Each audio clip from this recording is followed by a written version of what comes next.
কুমন্ত্রণা দেয়। কোথায় গিয়ে কুমন্ত্রণা দেয়? একদম অন্তরের কাছে গিয়ে।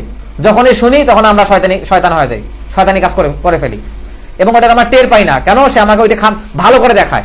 কেমনে দেখায় জানো? একটু বর্ণনা দেই। মিন হামজিহি ওয়া নাকফিহি ওয়া নাফসিহি। মিন হামজ মানে কুমন্ত্রণা, ওয়া নাকফিহি মানে কি জানো? আমরা গান শুনি না? গান হচ্ছে এক প্রকার কুমন্ত্রণা। গানকে বলে শয়তানের সুর। কি বলে?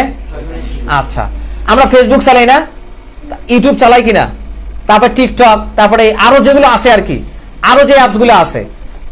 আচ্ছা, আমি ফোনটা হাতে নিলে যে অ্যাপসটা আমি বেশি চালাই, সেই অ্যাপসটা আমার চোখে বেশি ভাসে কিনা? তোমরা কি জানো এই অ্যাপস গুলোকে ডিজাইন করা হয় যেন এটা চোখে বেশি ধরে, সেই রং দিয়ে অ্যাপসটা তৈরি করা হয়। বোঝা গেছে? এবং আমরা যে গানগুলো শুনি, শুধু এখানেই না, এই গানে মানুষদের উপর জাদু করা হয়। ইংরেজিতে একটা বাক্য আছে, music is more than magic. Magic মানে কি? জাদু। আর মিউজিক মানে সঙ্গীত। মোর মানে বেশি, মোর দ্যান মানে জাদুর চেয়ে সঙ্গীত বেশি ক্রিয়াশীল মানুষের উপরে। আচ্ছা, যখন আমরা কোরআন শুনি, আর রহমান আল্লামাল কোরআন, মিল আছে না? তো গান যখন শুনি, গানেরও তো মিল আছে, তাই না? তো কোরআন কিন্তু একটা উচ্চাঙ্গের ভাষা। এখন কোরআনের ভাষার যে শক্তি আছে, এটা পরে ফু দিলে মানুষের রোগ ভালো হয়ে যাচ্ছে। চিন্তা করো, আলোচনার রোগ ভালো হইলো না, জাদু ভালো হইলো না?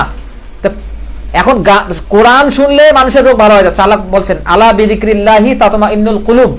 কলব মানে কি? কলব মানে অন্তর, নাফস মানে কি? অন্তর। তো কোরআন পড়লে মানুষের অন্তর প্রশান্ত হয়, আর গান শুনলেও মানুষের অন্তর প্রশান্ত হয়। কোনটা? সে যে খারাপ চাচ্ছে এইটা তার ভালো লাগে। বোঝা গেছে? এটা শয়তানের সুর। মানে এই গানের মাধ্যমে জাদু করা হয় মানুষকে। এমনকি শুধু এটাই না, আধুনিক যুগে কিছু কিছু কোরআন তেলাওয়াত আছে আমাদের সময়ে, যেগুলো গানের মতো করে তেলাওয়াত করা হয়।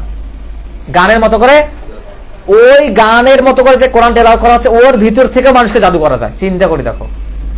যেমন কেউ খুব ভালো রেজাল্ট করছে, তুমি নজর দিছো একদম বাজে ভাবে, তারপর থেকে সে আর পড়তে বসতেই পারবে না, তার রেজাল্ট খারাপ হয়ে যাবে।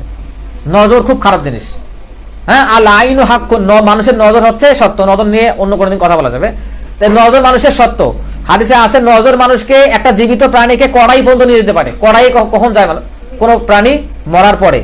এই জন্য নজর দেওয়া যাবে না। এই জন্য আমি সুখে আছি, এটা মানুষকে বোঝানো যাবে না যে আমি সুখে আছি। বোঝা গেছে? এটা মানুষকে বোঝানো যাবে না।